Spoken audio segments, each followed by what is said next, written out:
Good evening, everyone. This is Santero Balogum. I wanted to do a video this evening entitled How to Get More Power, More Help in Your Life, Your Rituals, and Everyday Situations. I wanted to do this video because I feel so many people are lacking on the totality of help that they can receive from Spirit, that they can receive from the divine, that they can receive from their spirit guides, that they can receive from their deities. And so as a result, I wanted to do this video to give some helpful hints that have helped me. And as I always say in all of my videos, these are not how-to in terms of the only way, but these are some helpful hints that have helped me to make my practice, my rituals, my devotions, my help for my clients, the help that I receive for my daily life, more empowering, more productive, and overall just better. And so as a result, I wanted to start off with devotion.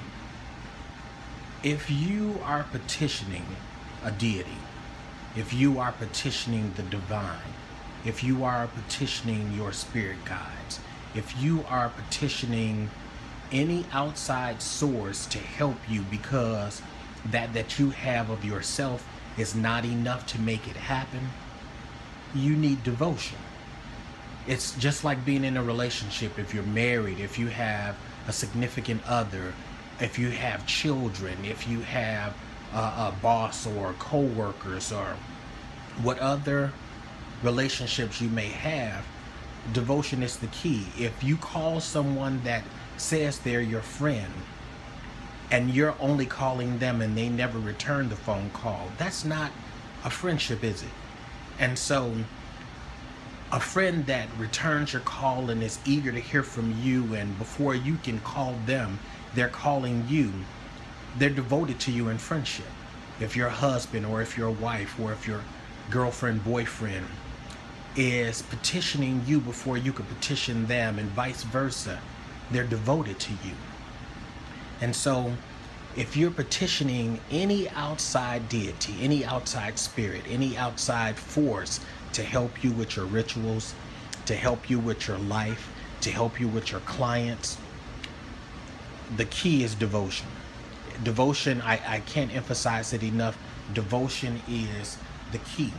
Devotion to what you do when you're interacting with that deity.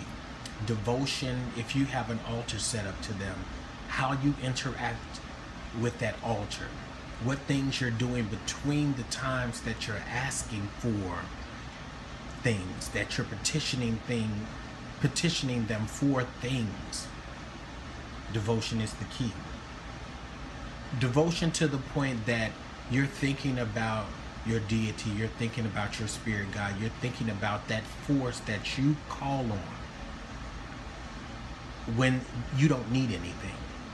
If you have an altar set up to a specific deity and you know their favorite color is blue or orange or yellow, and you're on your way home and you stop and get just one rose, one flower, and set it on their altar and just say, you know, just because you always help me, just because you're there, just because you provide things for me that makes my life, my rituals, my clients' lives better, I thought about you and I wanted to give you this flower, this rose, this orange, this glass of water, this champagne, a shot of rum, whatever it is that you know they like.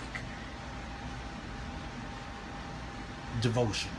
I can't emphasize it enough. Being devoted to your practice, being devoted to your walk, your devotion to your spirit guide, and your devotion to the divine, and your devotion to your deities. What do they expect of you when you're not practicing, when you're just living your lives day to day, when you're just interacting with the other humans on the planet, when you are being a mother, a father, a sister, brother, a friend?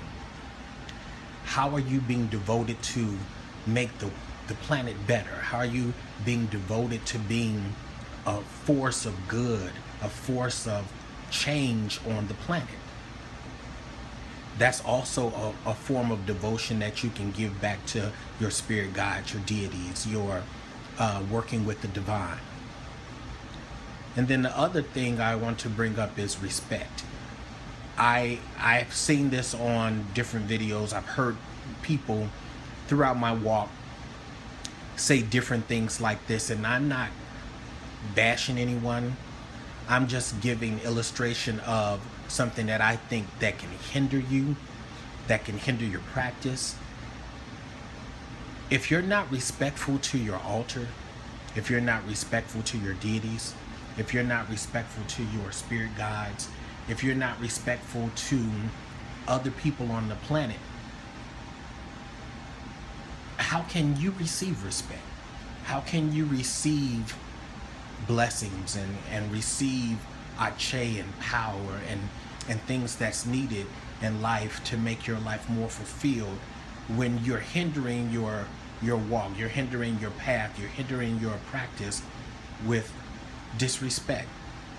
If you have a deity that's doing for you, don't tell them that you're not going to light their candle. You're not going to give them an offering. You're not going to pray a prayer. You're not going to meditate with them. You're not going to keep a promise that you made because they haven't fulfilled something for you.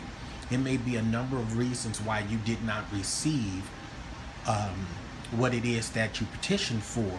And that's why I will include a link in the description here below regarding divination. I always say, throughout your practice, throughout ritual, throughout your day-to-day life, if you're working with a deity, if you're working with a spirit guide and you're petitioning that spirit guide for something, while you're waiting, while you're working with them, divine, is there something else that's needed? Is there something that I'm not doing? Is there something that I've done that's blocking my own benefits?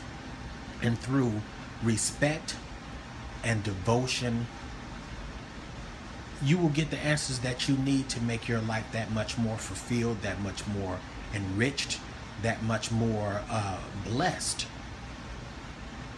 And then offerings. I know that a lot of people don't, in their path, give offerings, and it doesn't have to be offerings. I give offerings to the orishas that I walk with and the spirits that I walk with. I give them offerings as a token of appreciation for the things that they do for me. And then, as I stated, I give them things just to say thank you for being there. And the next time I need something, I know that you're there to help me, whatever that help would be. Whatever it is that I deserve, whatever it is my clients need that you can help me with, here is something. But offerings can also be meditating in front of the altar, working on self, helping the planet in whatever way you can. Those are offerings that we can give to our spirit guides, to our spirits that walk with us, our deities, the divine. It doesn't have to always be that you bought a rose or a flower, or you put a plant on your altar, or you did any of those things. As I stated before, one of the greatest offerings that you can give is love. A love for your practice, a love for the person that you've become because of your practice, because of the deities and the spirits that walk with you, how they help you. Love for your altar. Love and respect it, and keep it clean, and put things on it that make them happy and bring a blessing back to them. You know, we receive so much from the spirit world, whether it be our ancestors, whether it be deities, the divine, goddess, God, whoever you're working with. And an offering of love and appreciation is the strongest form of offering that anyone can give. Then I want to talk about our intentions. Our intentions, how we work with spirit. our intentions on how we petition them, our intentions on how we go through our daily lives. What's our intent? Is our intent to just be rude and be like everybody else, or are we light bearers? Are we people that have been given special gifts on the planet, have special connections with the divine, special connections with the goddess, the gods, the divine, and we live just like everybody else? How can our clients, how can the rest of the world see something from us to aspire to be if we're just like everybody else? And again, I'm not trying to be preachy or anything. I'm just giving helpful hints from the things that have helped me. What is your intention when you're doing ritual? What is your intention when you invoke the goddess, when you invoke the god, when you invoke the divine? What is your intention when you work with your clients? What is your intention? So I just wanted to bring this video. Again, not to be preachy, not to put anybody down, not to say that what I'm saying is the ultimate, it's the only way. It's helpful hints that have helped my practice and have helped me to grow and to be better and to receive more. Ache.